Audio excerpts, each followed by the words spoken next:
Good evening, good evening, good evening, ladies and gentlemen. Thank you for joining us today. I am your host, Richardo Jackson, and today we are streaming live from Chi Town, Chicago. We are here overlooking your beautiful lakes and rivers. We are actually at the Millennial Mile Marriott. Is that what it's called? Hilton Millennial Mile. I have to get it all right. Um, but we are down here, smack dab in the middle of Chi-Town, working collaboratively with some folks from across the United States to ensure that communities who are impacted by homelessness can have resources and we can come up with creative and innovative strategies to address these issues in our communities throughout the United States. So, thank you for joining us. We are going to ask you right now to please like, share, and follow us on Facebook, Instagram, LinkedIn, um, or visit our website at www.campbellhealthsolutions.health. Um, we have a wonderful guest for you tonight. His name is Ederick Johnson, and this gentleman is full of energy. He is a whole vibe, and you will get to meet him in a few minutes. And we're going to be talking about um, community. We're going to be talking about health. We're going to be talking about um, what that looks like from our perspective. So this way we can learn, share, and grow together. So if you're watching this um, show today, please invite some friends, share it on your page, and let's get at it. All right. So we'll be right back.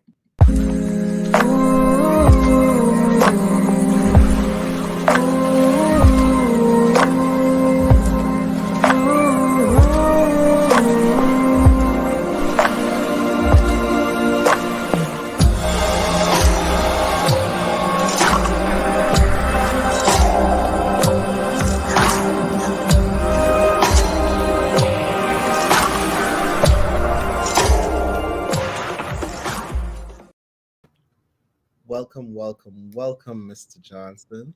Greetings and salutations. I am sharing all of this on Facebook and on Jack Grinder, A for A, all my social handlings. Okay. But how are you doing, Mr. Jackson? We do really, really well. We're doing good. I'm doing the same thing you're doing. So pull out your phones, y'all. Now's the best time to do it while it's right in front of you. Pull out your Pull phone. it, pull it Go out. out. I mean, yeah, go like, share. We are live on YouTube. We are live on uh, Facebook, and we're live on LinkedIn. So, You didn't tag me in it on Facebook. oh Lord, the show just started. We're having It's a fine. moment, clearly, as you can see.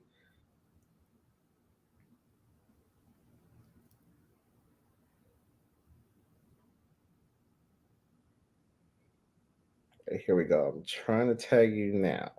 Make sure it's Eddie and Rico, that one.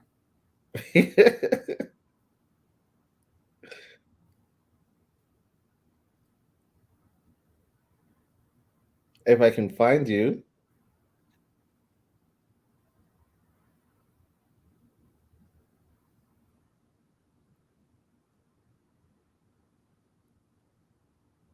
we'll figure this out during the show. That's fine.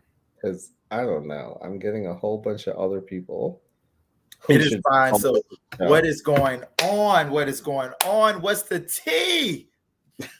Just, see, I told you about his What is the tea? I energy. should have. This the day that we buried the queen. I should have worn my hat for this auspicious occasion. You know what? When we take when we go to our announcements, you can run and grab your hat. I gotta go and find it in the hat boxes, and I just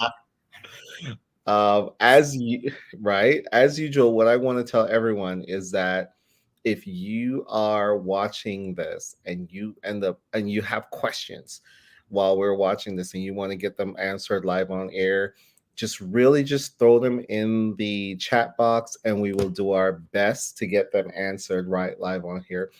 And thank you for watching. It's important that we have viewers like you, so thank you for watching. Um, so Eddie, tell us about yourself because I know you, but a lot of people don't. So tell us about yourself. My name is Ederick Enrico Shandell Johnson. I go by Eddie. I came to Jesus as I was, weary, anointed, petty, and gay. I found in him a resting place, and he has made me glad. I am that black gay minister that is somewhere between a Proverbs 31 woman and city girls. I'm more related to Paul than Jesus. Try Jesus and not me. Does that kind of sound? But no, in all actuality, you all, my name is Ederick Johnson, but I go by Eddie. I moved to South Florida 11 years ago to attend the prestigious Florida Memorial University. I've been, and from there, I had the privilege of, attending Simon's College of Kentucky, another HBCU, Johnson C. Smith Theological Seminary, as well as I'm happy to say that I am in the process of re-enrolling in Miami-Dade College mortuary science program, and I have a little over 6 classes to go, and I'm done. Congratulations, by the To, way. huh? Congratulations. Yes, I will be that licensed funeral home director. I can sing for you, bear you, what you see, what you get. But I'm very involved in the community. I have been a member of the NAACP for almost 15 years, paid active. I am the worshipful master of New Era Masonic Lodge, Prince Hall, number 69, Prince Hall Origin. I'm a member of the Herons of Jericho. I'm a man of Phi Beta Sigma fraternity. I serve as the chapter secretary for Rho Sigma, the oldest Phi Beta Sigma chapter in the state of Florida. Yeah, I'm very involved in the community and still looking for God's match for me. So find me on Christian Mingle. Is there anything that you don't do? Women.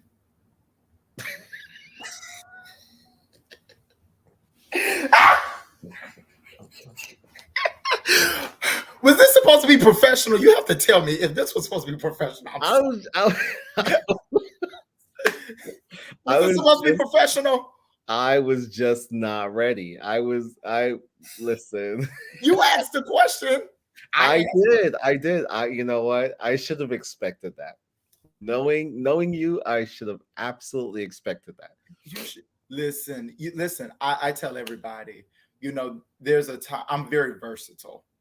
Not really, but in a sense of culture, I feel that especially in today's society, we need to be able to laugh, be professional, cry, get into our feelings, and all of that other stuff. Somebody said, we all know how you are, Mr. Johnson. I mean, listen, to know me, know that I'm consistent and what you see is what you get. I'm not one of those Christians that on Sunday, blah, blah, blah, I cuss you out on Sunday. Sunday, God is, I'm not even going to put that on God. God is working on me. There's some aspects that I don't want him to touch because it makes me authentically me. Okay. So since we're talking about being our authentic self, so let's start there. What do you think it takes to be your authentic self? First of all, I struggled with this. So when I came to Florida Memorial, I was not an openly gay man. I was not openly gay. Actually, I've only been in one relationship, and it took me being in that relationship to really open me up because that person stated that if you're going to be with me, you can't be in the closet. I had a girlfriend and all because of what society stated. Mind you, I'm a young minister, serving in the Baptist convention from the Mount Pilgrim Missionary Baptist Association to Progressive Emony Baptist State Convention, all the way to National Baptist Convention of America. And I was a sought after speaker, and I was living in the dark. But it wasn't until I wrestled and I had an encounter with a black man by the name of Jesus. And there was a particular scripture, and we use it. It says, "Worship me in spirit and in truth." I had half of that. I worshiped him in spirit, but I could not worship him in truth because I was living in a lie.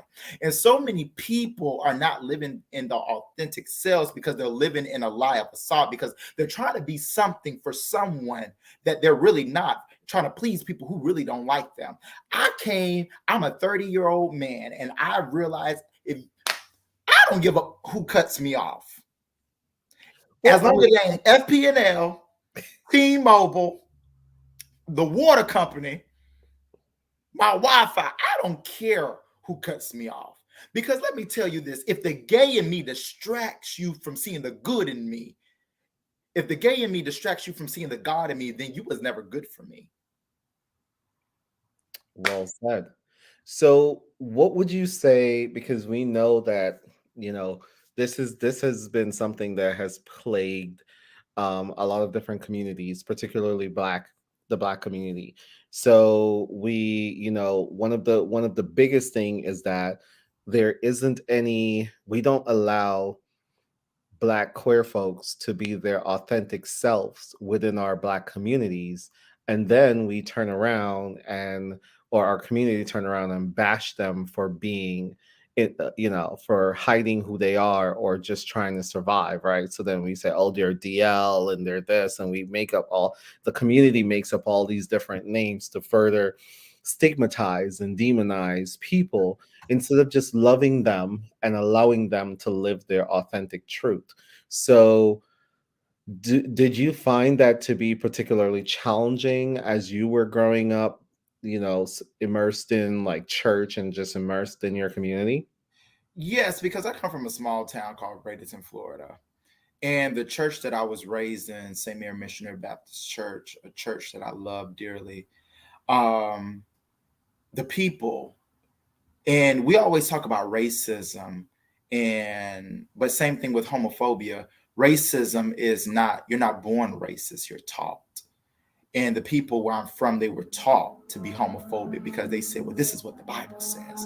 In Leviticus chapter, it says, man should not lie with man, but they don't finish the whole chapter. Of course, it's funny how the Bible always have a lot of things to say, but Yeah. but Yeah. then we still have high rates of domestic abuse in churches, Obesity.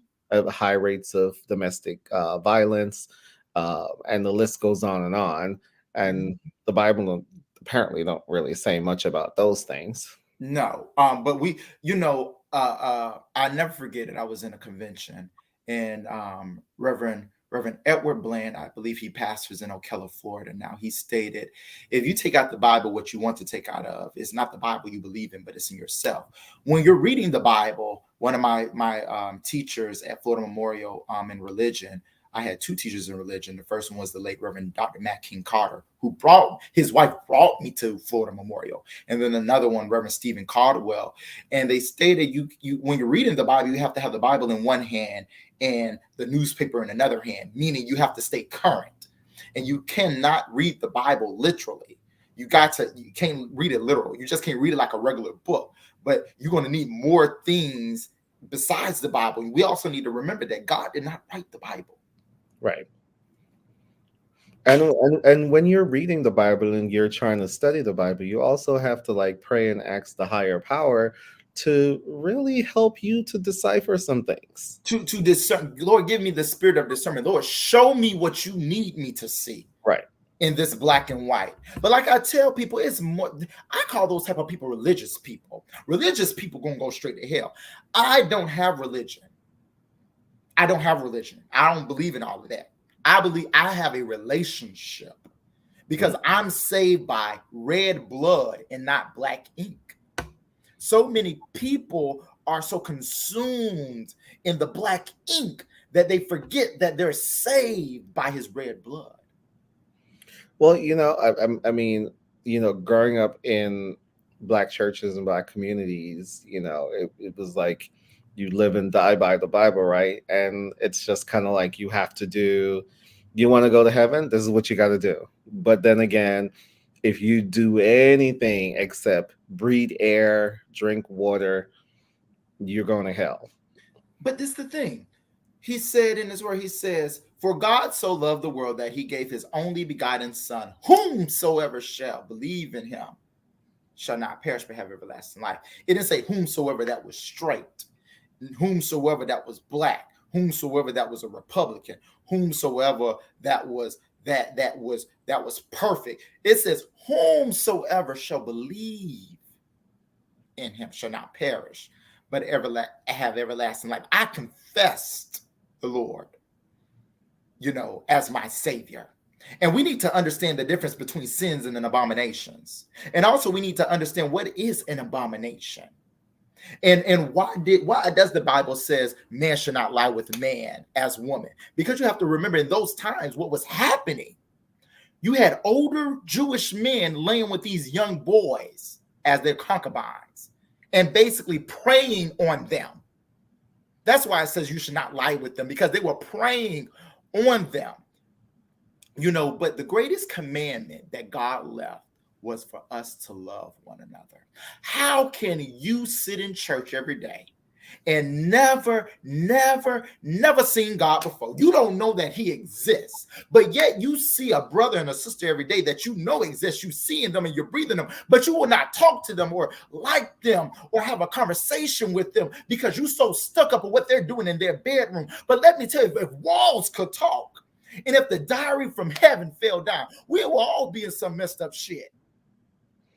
Yeah. But I think that's kind of like the essential part of this whole, like, you know, spirituality, religion, whatever you want to define it as.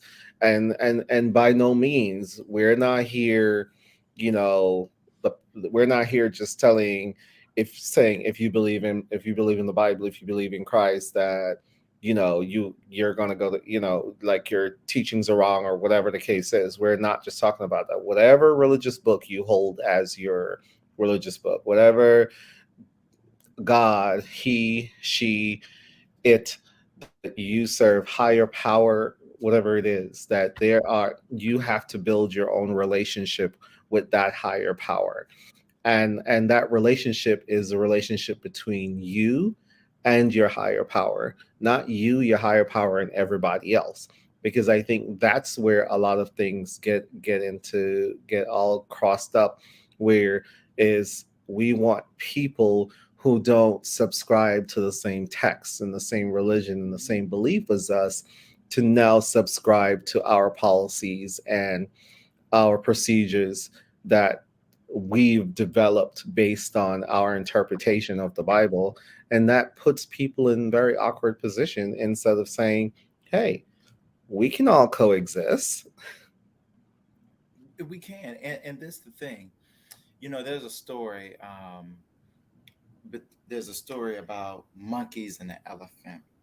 So the king monkey put out a declaration to the other monkeys and stated that whoever brings back the elephant, I will give you a reward. So the monkeys went out and sought out the elephant, and they killed the elephant. And they went back to the king and stated, I brought you the elephant because I have his trunk. Another one said, no, I have the elephant because I got his feet. Another one said, no, I got his lips. And another one said, I have one of his tussles.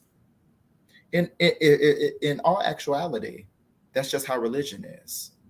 The monkeys, had a part of right. They each had a piece of the monkey, the elephant. But until you come together and put it all together, we'll be able to understand it. That's just like with religion. We all have a piece of it. Mm-hmm.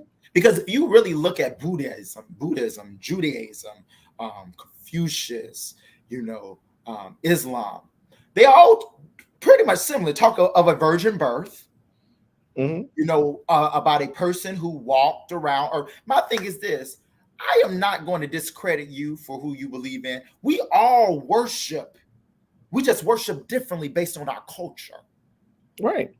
It's I like call him my well, Prince of Peace, but somebody may call him ally. right. You And, know, and basically it's kind of like, each religious institution is basically like a club, right? At this club we sing and dance. At that club over there, y'all don't sing and dance. And at the club down the street, y'all only read books. And at the club up the street, they play the organ. I mean, when you start to look at like some of the things to become members or to become a part of a congregation, they all have their rituals and their these are the 10 steps to becoming a member, and you do what you do. Some people you have to submit applications. Some people you just walk in and say, look, I just want to be a member. I mean, there are just all these different criterias and different circumstances. and we need to get rid of that. That's why the church is failing. We need less members and more disciples. I was actually listening to a sermon the other day from Pastor Jamal Bryant out of Georgia Mhm. or Atlanta, I think. Yeah, Atlanta New Um, Birth Missionary Baptist Church. Yes, and he was saying he was reading off some statistics, and I think he said about 1,200 and something pastors were quitting every month since the pandemic started. That's a lot of people. But do you blame? I look at my own self in ministry. No, I am not your typical type of pastor. I'm going to uh, not in your traditional sense of pastor. Um, I pastor, but not in that way. I'm responsible for people of new era. But basically, being a pastor is having the heart of the people. Preaching is the easy part. Getting up and wearing the suit and hollering and foaming out the mouth on Sunday, that's the easy part. Dealing with people and their issues is the hard part. Learning to lead people that don't want to be led, learning to lead people who don't like you, having to pray for people who despise you, having to comfort people who stab you with a knife in your back, having to watch over people who don't even look out for you, having to pray for them in the midnight hour, when they can't pray for themselves. It is draining. There's a book by Reverend Hicks. It says Preaching While Bleeding. And in this book, and that title of the book basically describes the last 10 years of my life. Actually, I won't even say last 10. I would say the last 5. Preaching while being every Sunday. Hold on. Because I don't want to misquote. I have a journal that I write in.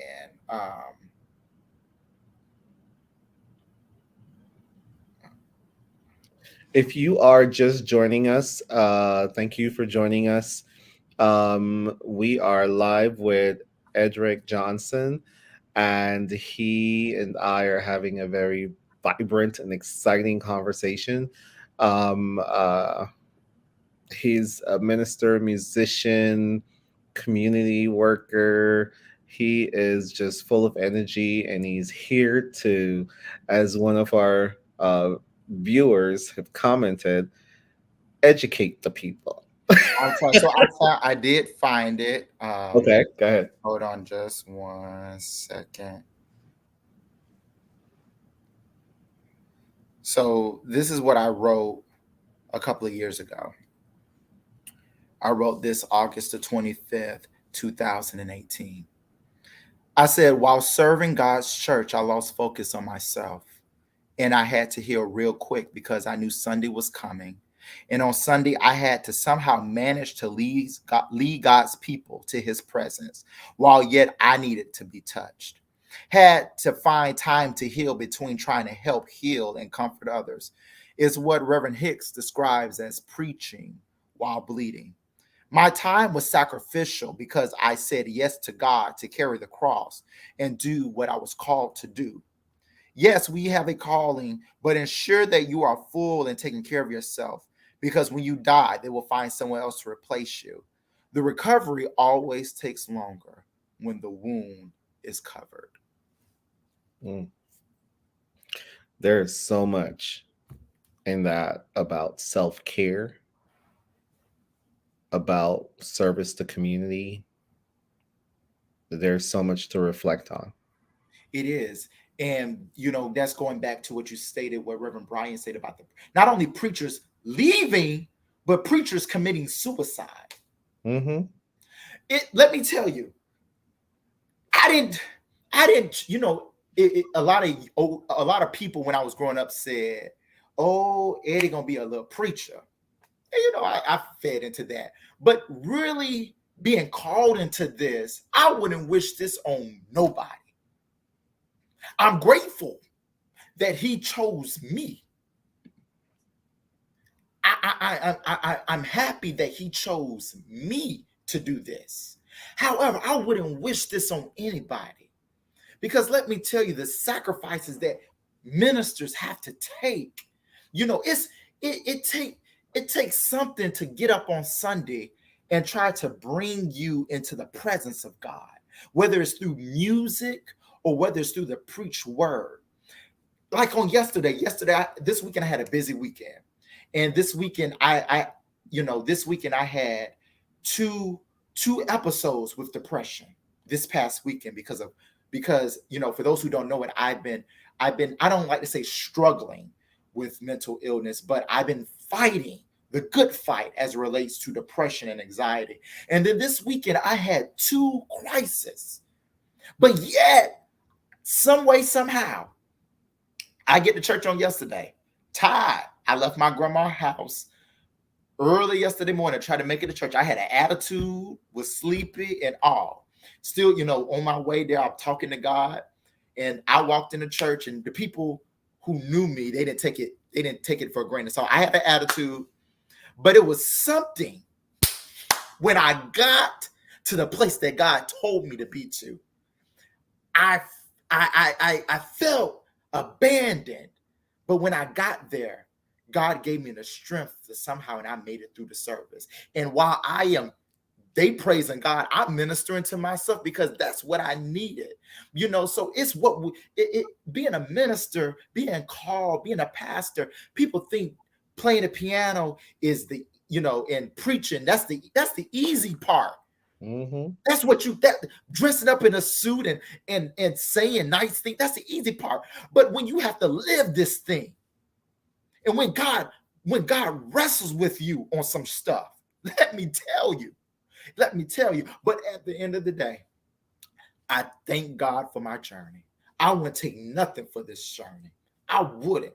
I thank God for the anointing that he gave me, because I realize that it is not me, but it is him. And the reason why I'm grateful, because somebody's looking at me and saying, you know what? Eddie's not perfect. Eddie's, Eddie's very open about who he is. But if God can use him, what does that say about them? Hey, he can use anybody. There is no one way of doing this, and I think sometimes people who have been beaten up by religion and by religious people and beaten over the head with religious books Mm-hmm. have sometimes walked away from their faith or struggle with their faith because they've just been beaten up so much because no one ever took the time to just say, let me love on you. Let's sit and talk. Let's get down together instead of just more like just driving it. So one of our viewers just said you can't pour from an empty cup. you That have was your husband that said that. you have to recharge. He ain't lying. Let me tell you, you can't. You got to. You know, I tell people all the time that and I'm doing it now. When it deals with anything, I have boundaries. I have boundaries. So if I say I'm cutting off so and so at 5 o'clock, it's done. 5 o'clock is done. As it should be. And what I do now, I put people who knows me, my phone is on do not disturb at 6 p.m. And it's like that for a reason. So I can have my time for myself. And that's important. That's how you have self care. That's how you take care of yourself. You're not going to be any use to anyone if you don't take the necessary steps to do the things that you need to do to make yourself better, to recharge, to prepare, to grow for the next day or the next event or the next thing. And that is actually a good segue into our next thing, because not only are you a minister, but you're specifically what, a minister of music. Minister music and minister the gospel, all that good stuff. Praise God. Okay, so how does that connect with your public health life, your community your community life? Um, I say that one more time. How does your ministry of music and of the community also connects with your your community health life? It's segue. It's ministry. Okay. It is ministry. Um, it correlates with each other. The Bible speaks of oppression 9 times, and the Bible speaks of social justice 9 times, and the injustices. What are one of the injustices? Adequate to healthcare, Okay. homelessness, poverty, things that I've been doing for over 11 years. And a lot of people say, why HIV? Why, serve your community, volunteering of your time um, after your day to day with doing your own personal work with HIV. And my personal story is with HIV. I never forget it. 2011. I was in Little Rock, Arkansas, scheduled to speak at the National Baptist Youth Convention. And I got sick. I got real sick Okay. and was rushed to the hospital. My friend, older Maurice Tatum, took me to the hospital. And the doctor came in and said, "Have you ever had an HIV test?" I said, "No, what's that? What is HIV?" He explained to me what HIV was, and he said, are you are you gay? Are you a homosexual or MSM? And I said, I'm not a practicing homosexual. I mastered that years ago, but I do dabble with men every now and then. And so he went on. They took the HIV test and went waiting on the results. Um, Results took some time, so I looked up what HIV was, and I said, "Oh my God!" I was in that hospital bed, and I said, "Lord, if you deliver me from this, I promise you that I'll spread the word about HIV.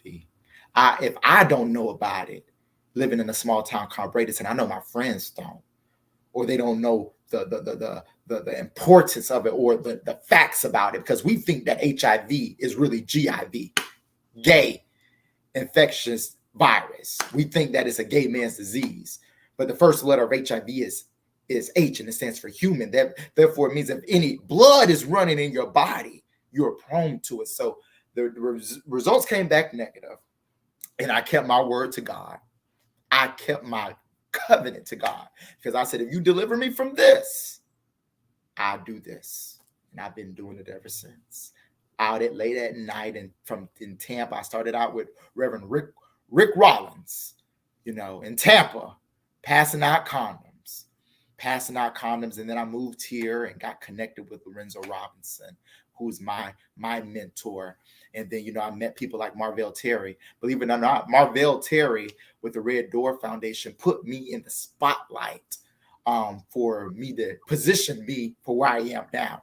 I was a part of the cohort of Young Black Gay Initiative. And then Mr. Rudolph Karn, the founder of NASM, pushed me a little further, and I became a part of, the who's who of Black LGBTQ of America, and graduating from Crib Fellowship with other distinguished Black MSM in the United States. So I thank God that, and I oftentimes when we go through stuff, half of the times that we go through stuff is really not for us. It's for other people. Mm. But it's just like the man in the Bible that was born blind.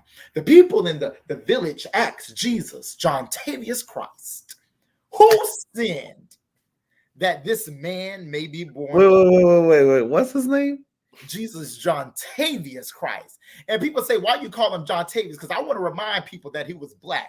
And this is just a little disclaimer message. For those who have a problem with Ariel being Black, just wait until you meet Jesus. So that's why I call him Jesus John Tavius Christ, because I want to remind people that's the blackest name you can give a man, a boy. John Tavius, you know he Black. Jesus was Black and he was from the ghetto. Jesus was born in abject poverty.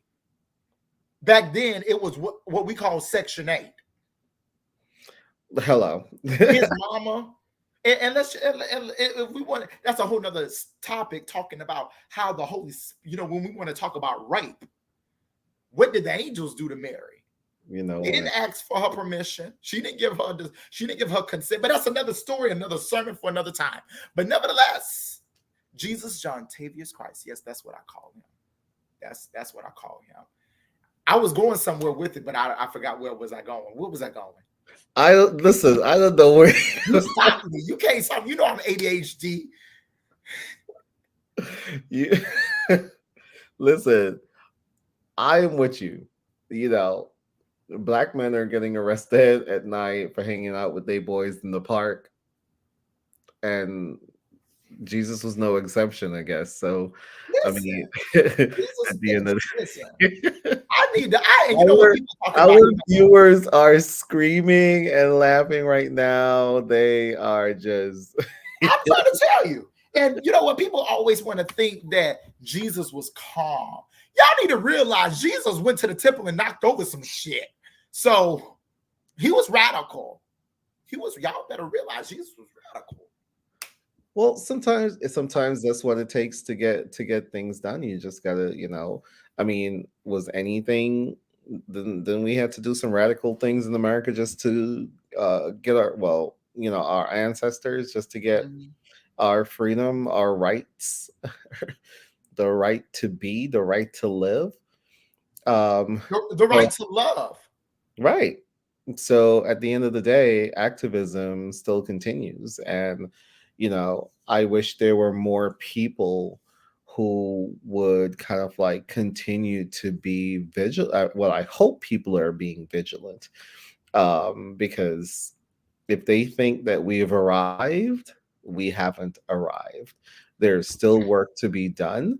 There's still things that we need to work through if we are going to continue to have the impact that we need to have, to change the way how society view us, to change the way how we are treated by our government, to change, and the list goes on and on. I mean, when you look at all of the issues that are impacting, the social issues that are impacting communities, right? um, Housing issues, food insecurities, homelessness, what do you call it? HIV, like heart disease, high blood pressure, all of these things. I mean, come on. If a lot of the infrastructure that was essential to our community have been taken away. You know, we a lot of families back then plant fruits and vegetables in their backyard, and they bought from local farmers and things of that nature. Now we have to import our stuff from all the way around the world. So what does that tell you for the quality of the products that we're putting in our bodies, to what we're eating? I mean, We saw once, Native Americans were put on the reservations. What happened? They started getting sicker. They started having all these additional issues, and so I think again, it's I think that I was watching a video today that was talking about redlining and how redlining kind of like what it did to the housing to basically kind of like create this disparities within housing right now. And one of the things that they were talking about was that you know it wasn't black people who created the ghetto, it was white people, and that was clearly what the video said. And it was like, yeah, black folks paid into social security, but they weren't allowed to receive social security. they Talk about it, sir. they put their money in the bank, but they weren't allowed to get loans to buy homes, even Talk though about it, sir. the bank used their money to provide their counterparts with loans that they were paying for homes that were cheaper than renting. So, and then they went on to kind of like enroll thousands of people into this fake thing where people were like saying they're selling homes. People thought they were buying homes, and they had them on a contract, and they had to be paying sometimes two and three times even more. I mean, so the if the information is out there, it's this is not something that I'm just pulling out my my behind. It's out there, and it's real, it's proven, I will look for the link, and I will definitely give you some examples. But I mean, we just have to access that information, and so this way we can kind of like change things. And when I say change things, I don't mean like we have to necessarily do everything, but we have to work collectively if we want change, and we have to continue to work and move forward in a progressive manner. I know election time is coming up, so this is perfect. But I need all my peoples, black, brown, uh, Vote. we're at national, wherever you're from, black and indigenous people of color. I need y'all to go register to and vote, not register just to and sit with the registration like, okay, yeah. I need everyone to go pick up a registration form if you haven't registered. I know in some places they made it extremely difficult for you to vote. If you can vote early, vote early. If you can vote, don't wait until the last minute. Okay, if you are able to still vote by mail, vote by Today mail. is actually National Voter Registration Day. And that's great. So everybody, please make sure that you've been registered to vote. Make sure if you're eligible to vote now, and make sure that you check out your voting status to make sure everything is okay, because some of the rules have changed, especially here in Florida. Some of the rules have changed. So if you usually receive your ballot by mail, you might still need to go in and update your preferences, or you might still have to go in and request it because it's not automatically renewed or something like that. So these are little things to kind of like usurp your votes. So you have to make sure that you stay on top of it. It's crucial. People died. Yeah, it's crucial. You understand? I mean, uh, how many people got lynched, hung, beat up, set on fire just for this one, right? So we need to make sure that we're utilizing that, and that we're really take, and don't just go in there. I'm not telling you who to vote for, but make sure you understand that the issues and the things that are plaguing our communities, and make sure you are voting for people who will address those issues. And when you put them in office, it doesn't mean that your work stopped there. You need to show up at the town hall meetings. You need to show up at the community meetings, and you need to hold their asses to the grass. You need Hold to them hold accountable. them accountable for the things that they said when they were looking for your vote, and you need to hold them accountable that they're doing what they said they're going to do. Oh, we're going to make sure there's affordable housing. Well, we need to make sure that it's affordable housing for people. And not only that, why in the hell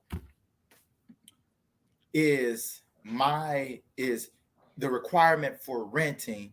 You need the rent. You need to make at least 2 to 3 times the rent. Particularly here in Florida, because there is no what do you call it? There really isn't anything that can hold like any rules that kind of like hold people in place with like how much or how little or whatever. There are people who were paying like $1,500 a month, and now their rent is going up like to be from $1,500 to $2,100. How? We need rent control. Exactly. But also, I think that if you're going to be allowing developers to come in and build these apartment buildings, and they're saying that they're going to provide affordable housing, then you need to look at what is affordable and what that means, but also you need to hold them accountable. Don't just let them buy out of it. Don't just let them say, okay, fine, we'll do it for 2 years and we're done. Like, hold Mhm. them accountable. Because when you put the people who are oftentimes end up facing homelessness or struggling to maintain housing are the same people who are working, cleaning your homes, running your businesses, making sure all of this stuff. So when you force those people out, where do they go? They have to move further and further out to where there's no resources after we've built resources and infrastructure here. So if we work to create more equity and to create more access for people in our counties and in our cities, then we're going to be able to reduce some of these disparities that are plaguing communities. Because let me tell you, I, as a human being, a single human being that lives by myself, should not have to work 4 jobs to survive. Shouldn't. And shouldn't. But let me put emphasis on that. I am single. Can't find me on Christian Mingle, Jack, Grinder, A4A, PGC, Farmer, Plenty of Fish. I'm just playing. I'm just playing. I'm just playing. I'm just playing. I'm just And I know that some I was talking earlier about like, redlining and some of that stuff. So if you're interested in looking up some of these things, you can look up The Color of Law by Richard Rothstein. Mhm. You can also look up The House We Live In, Race, The Power of Illusion, episode 3. You can look up Race and Redlining, NPR, or you can do A Case for Reparation by Ta-Nehisi Coates, The Atlantic. And again, I mean, when you think about it, it's like all of this stuff that going on. You know how many things that we can address? Someone put A for A. You know how many things that Listen. Don't be knocking A for. I told you I only been in one relationship, and that's where I found my ex at. Actually, he found me. Mm. He found me on A for A first, and then when I didn't pay him no attention, he then went to BGC and somehow found. And child, this is before it was on your phone. You had to be on the computer, honey. You had to be. You had to be logged. So essentially, what you're saying, that's like a long time ago. My That was New over York 10 was years about to ago. come out. I was going mad long. No, it was a long time ago. Okay.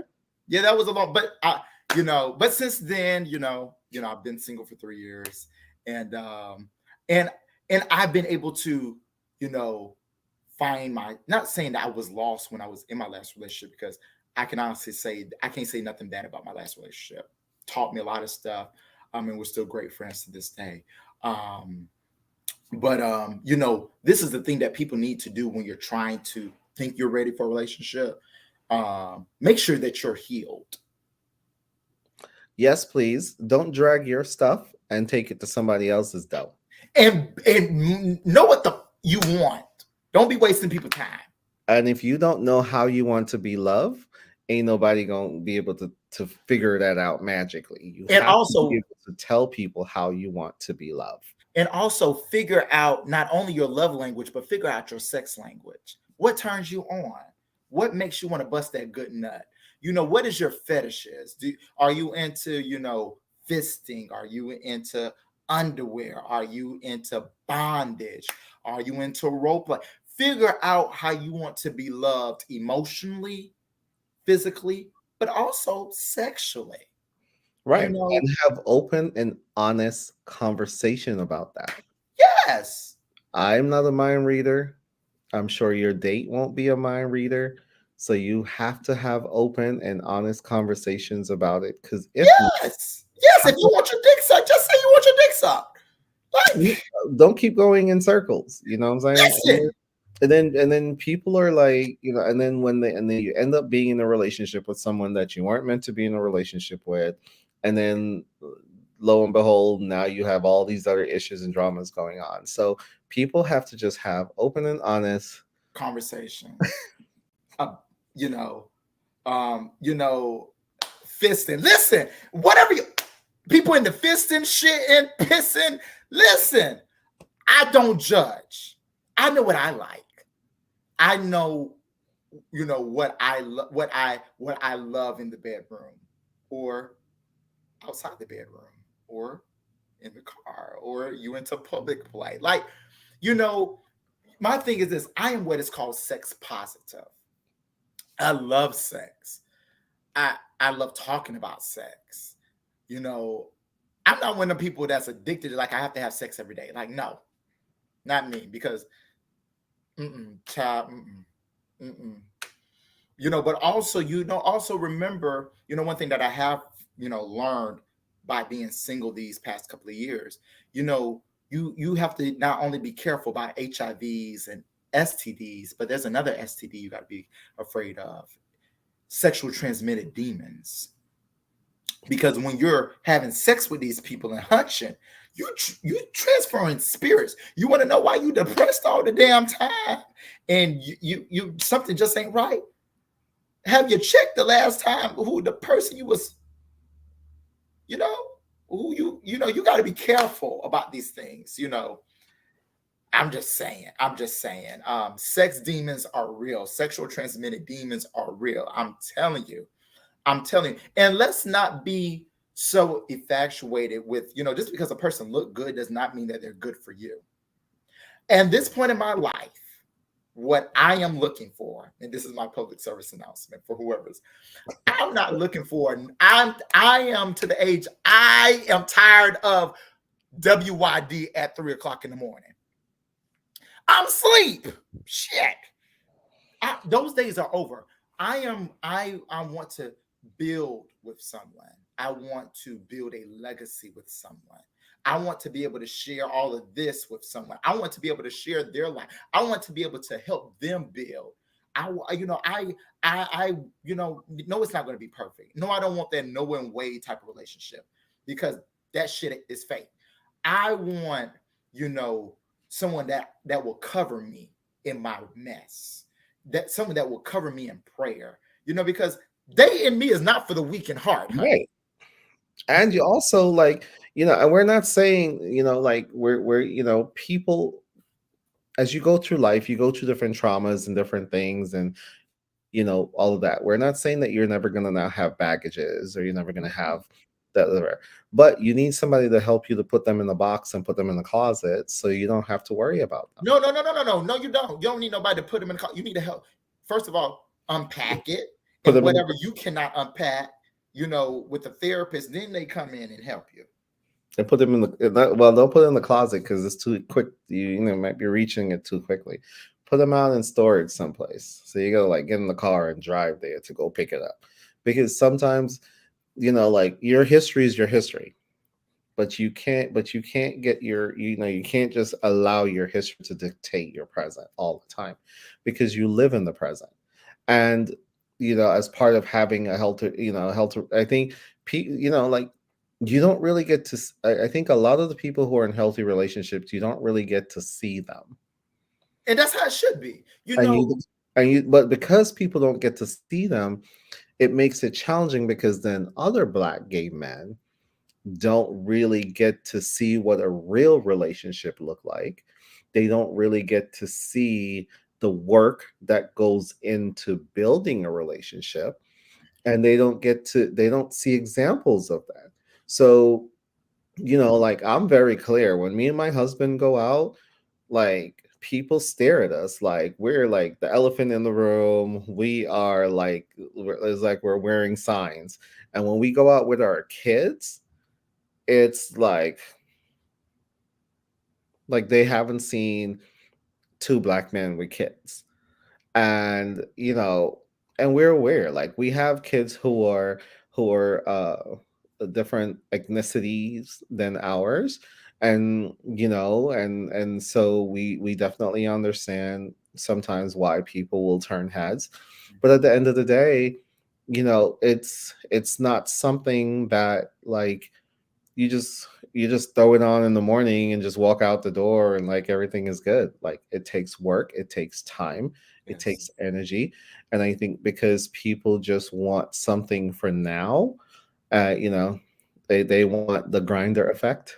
They They want. want the temporary. My aunt Sandy, who I love and adore. My aunt Sandy is my late grandfather's sister, and me and her like this. But my aunt shared something with me, and my aunt, she has been married. Her husband, my uncle, have been married over 55 years, and she told me, that and it's true now. People are getting these relationships because the sex is good, but what happens when you get old? If people nowadays are not building a foundation, they're not becoming friends, they're not getting to know one another. I'm not saying that having sex on the first date is bad. I don't think it's bad. I think it's called on the job training. That's just me. So, Like, you know what? And actually, I don't think that sex should be a deciding factor if you get into a relationship or not. It should be a part of the process, but it shouldn't be the reason why you yeah. get, you know. and, and I'm telling you, like, and what she said is true, and that's why a lot of people say, well, how you and your ex can be friends still? Because there's a foundation, and it wasn't built on just one thing. People now, relationships, they don't want to build that foundation. I'm not saying that you have to have all these rules, because you can have all these rules and regulations and still don't work. We were together 7.5 years, but I can honestly say that it was a learning experience, and things that to do and not to do, you know, um, in a relationship. Right. Not saying that if you do it by the book, it's going to turn out right. No, it's that being in a relationship is like a lottery ticket. It's like an investment. Well, I mean, and so how do we get black men to not, or, like, LGBT or gay black men to, same gender loving black men to not just see this as like a task that they have to tackle, but like, it can be a wholesome and wonderful experience. Well, you got some who don't want to be in a relationship. You got some who don't know who they are. You know, it starts with the individual self. It starts with them, for what they want. But a lot of thing is, it's just like Mildred A. Taylor wrote a book in the 80s, Let the Circle Be Unbroken.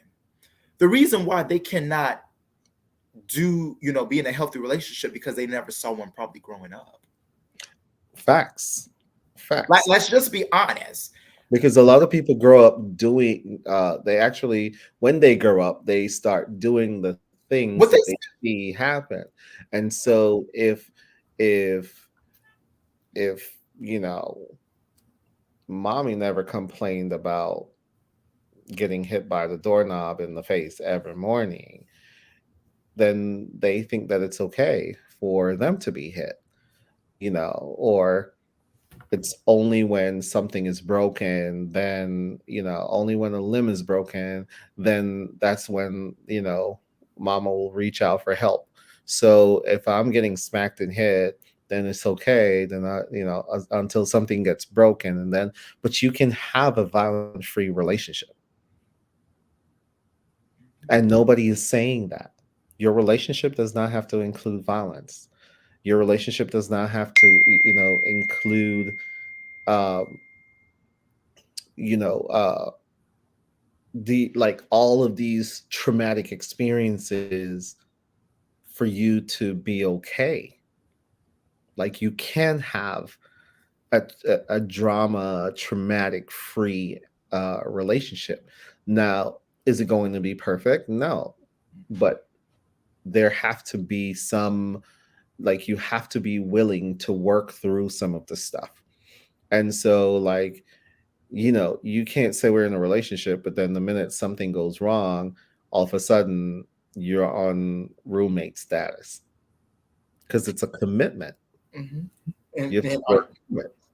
but I mean, hell, you talking about people, um, in relationships. Hell, these people don't even have the same number for 8 months. Every other month they changing numbers. Every other month they changing jobs. They're not. They're unstable in their regular life. So what Well, you? but you know what? That brings up another issue is that if you are couch surfing, if you are unstable, you've not yet picked a career path, you're still looking for or checking out what your options are and whatever, then what I'm saying is don't go and try to buy a house when you don't know how to pay a mortgage. Okay?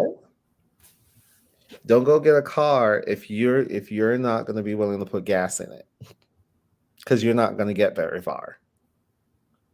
Hello. And so don't go into get into a relationship if you because everybody have one and I must have one and I don't just want to be by myself and I don't just want to I just want to have this person here.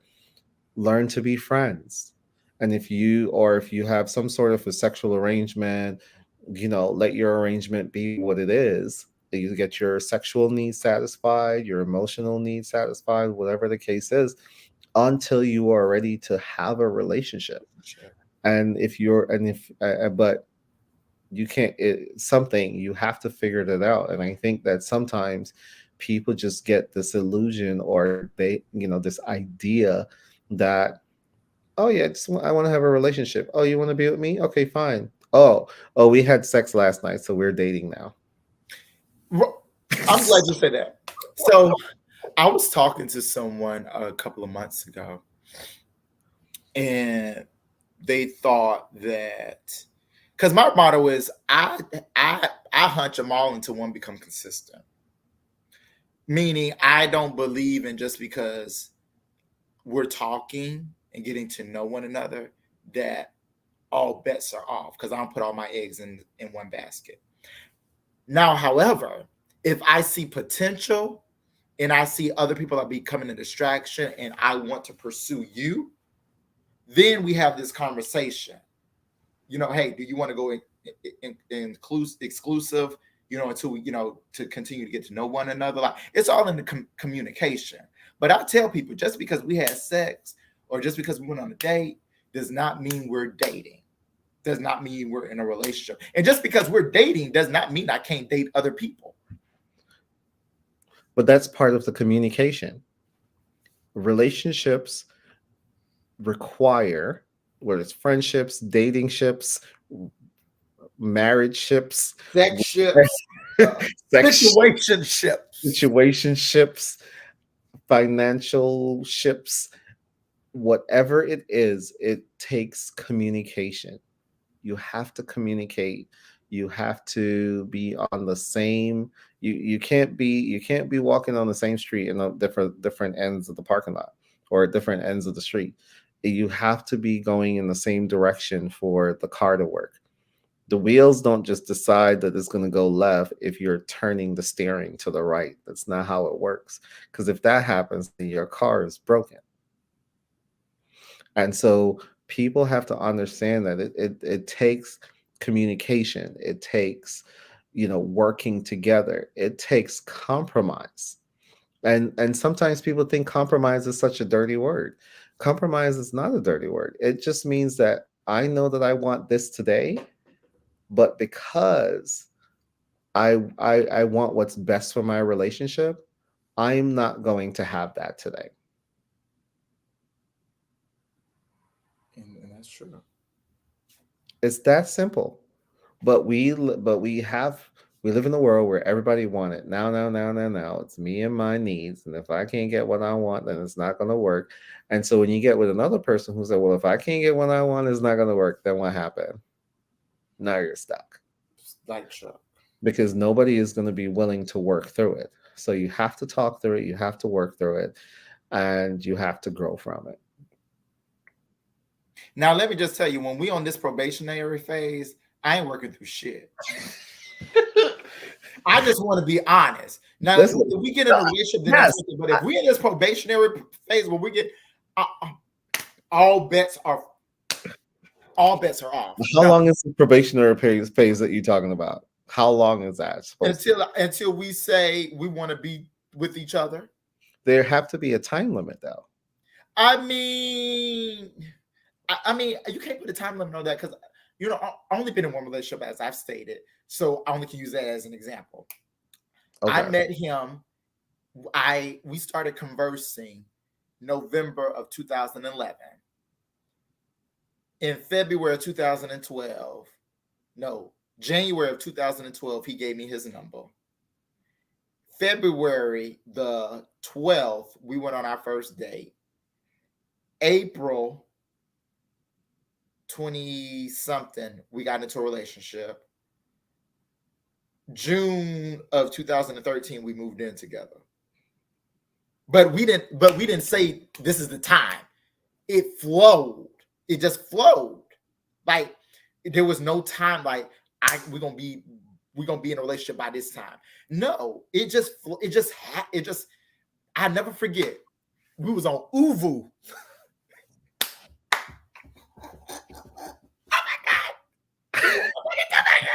I forgot that I hope he do not watch this because he will cuss me out. I forgot that that existed. But we were on Uvu, and I held up a sign. Will you be my boyfriend?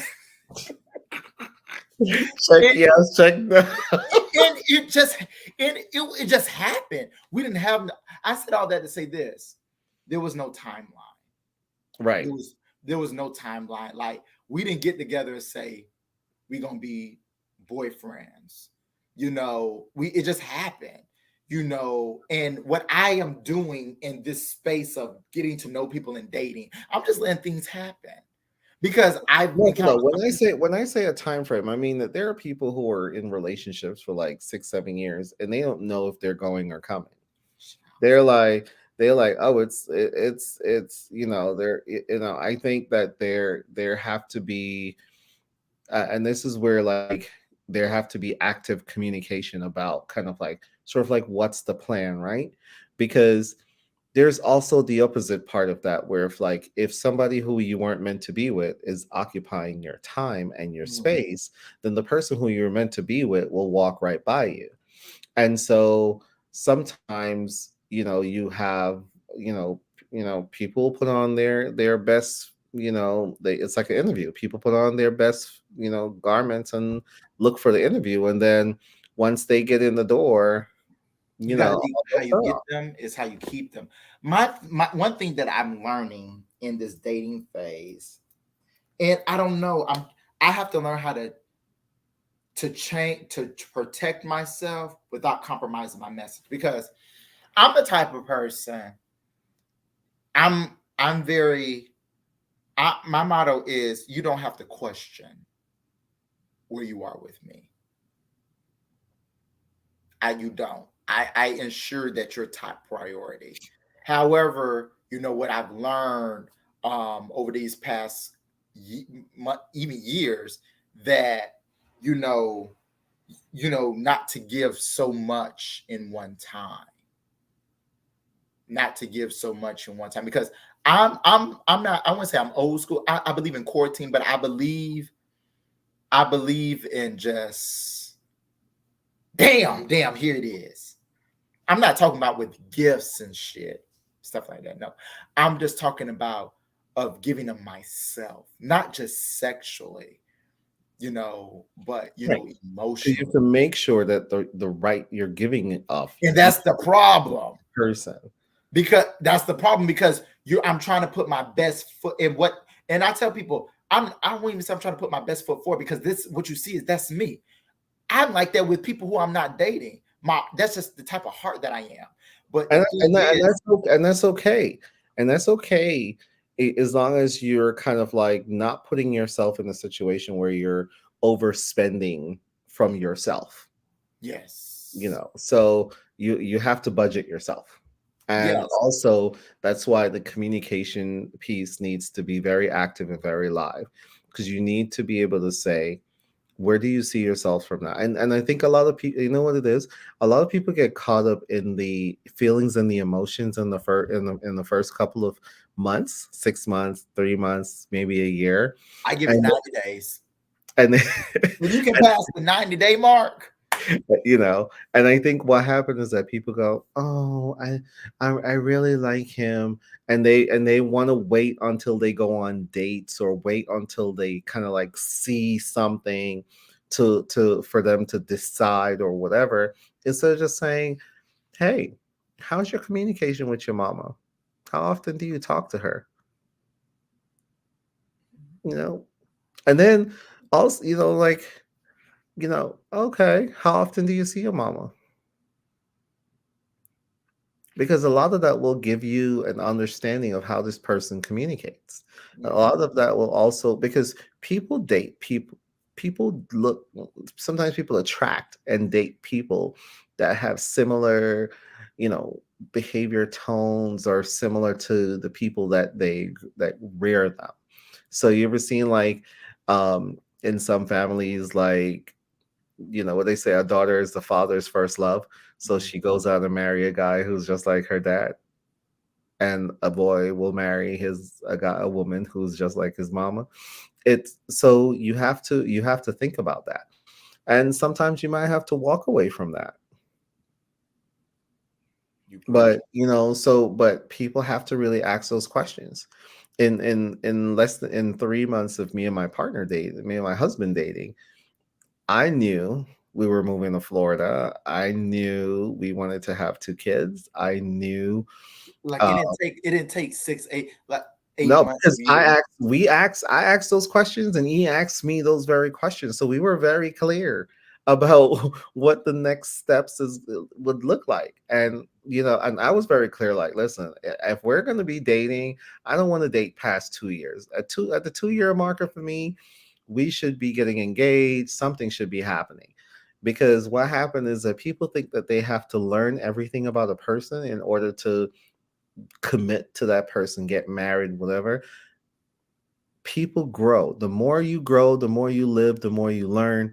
And even within relationships, people evolve, people change patterns, people, you know, learn new things, and they do new things. And so that's why you have to stay engaged and communicate, because you will learn that. So that's why, but you can't accept the current version of the person you meet and then say, "Oh, this is how I met them, and this is it." There have to be more. And also, let's not use excuses like, oh, I've always been like this. Okay, and And if you've always been like this, you're always gonna stay like that, which means that you can't stay with me. hello. And that means that also tells you that this person is unwilling to change. This person it might be a challenge to get them to do or try new things. And so, all of these things come in. But if you communicate, don't be afraid to ask the questions you want to know. Don't be afraid to ask those questions. Don't wait for people to volunteer the answer. Oh, I don't want to scare them off on the first date, or da, da, da, da, da. No. If you're gonna ask them a question that you think might scare them off on the first Mhm. date, what happened if, when you ask that same question, like, so you ask that question 3 months down the road, after you're like in giving this person your all, and then you don't get the answer that you want. Do you leave now, or are you going to just look past the red flags and be like, I'm so in love? Yeah, no, pay attention to red flags, but I'm also glad in this dating phase and getting to know people, God has protected me even when I was too dumb to protect myself. And he has did things to protect my energy, protect myself from the un from going too far, because I went through that phase just to have somebody, just to be with somebody. Not I'm not because I'm not trying to get in a relationship for Facebook likes and stuff like that. No, Right. no, And, sorry, not to cut you. Go ahead, finish your thought. no. Yeah. No, I just looked up and I saw that we're running over by a few minutes. So I just wanted to give you the opportunity to share a few final thoughts. Um, people. Single and dating. I mean, besides that, Find him on you Facebook. know, I, I don't think I'll be single for long. I'll say that. Okay. I don't think I'll be single for long. We'll see. We'll see. We still have you know uh applications. I'm still accepting applications. I have a book of applications. If you haven't yet submitted your application, there is still time. There is look. I got applications. I can't with you right now. Application. Application. So come on, apply. I'm just playing. But I I I I'm not too. If it happens, it happens. Oh, It, it, someone's asking you a question. Have you dated a trans person before, Mr. Johnson? Actually, my first, okay, not my first boyfriend, but my first serious situationship was with a transgender woman. So I guess you can say I'm pansexual because I've talked to trans men and I have talked to trans women, and I am open for it because I see people. Now, will I date a woman? Woman? No. Well, we started the show on that, and we're ending the show on that. Who asked that question? Facebook user. Now you're gonna go check the comment. Let me go check. Are you? If you like me, slide into my DM. Don't be scared. Hold on. All right. So I just want to thank you guys for watching. As always, we want to make sure that you have access to communication and access to resources. Oh, can I go So if you, oh, Donika, can I make an announcement? okay, go ahead, make an announcement. If you live in Fort Lauderdale, Miami, and even West Palm Beach and Richardo, you and your whole family need to take up a whole row.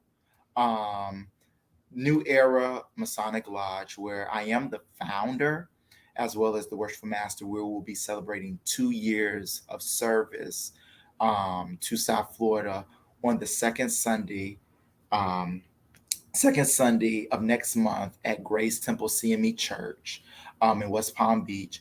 To commemorate our 2-year anniversary, we're having a drawing of a 2-night hotel stay in Orlando. It's a suite. The drawings are $20 a ticket. And this is how we raise funds. Last year, we gave out toys to light up Sis Trunk, and we were able to do things with our senior citizens. We're able to do things in HIV and things of that nature. It takes money to run things, so I'm asking you all to if you would like to learn more how you can support New Era Lodge, please feel free to inbox me on Facebook at Eddie Enrico Johnson. And then get tested, your free HIV test today. Call 561-208-6595. Now govern yourselves accordingly. As always, please, please, please We can't take care of ourselves unless we know our HIV status. Don't wait till you get into the hospital and then you start making plea deals. Like me. But I wouldn't take nothing for my journey. Exactly. So you know what it is? Go out and get an HIV test. We at Campbell Health Solutions in West Palm Beach offer free HIV testing, and you can stop by our office. Just give us a call. We'll get you scheduled. You can get you a free HIV test on site, or if you would like, you can also get a at-home test kit. So you can actually go ahead and do your you can test at home. So we can arrange all of that. Just give us a call, 561-208-6595, and we'll get you all situated and squared up. So thank you for watching. Please like I and hope share. this won't be my last time. It won't be your last time, for sure, for sure. So thank you very much for watching, and we look forward to you. Please like, share, and thank you, Eddie, for being on the show. Really appreciate it. You.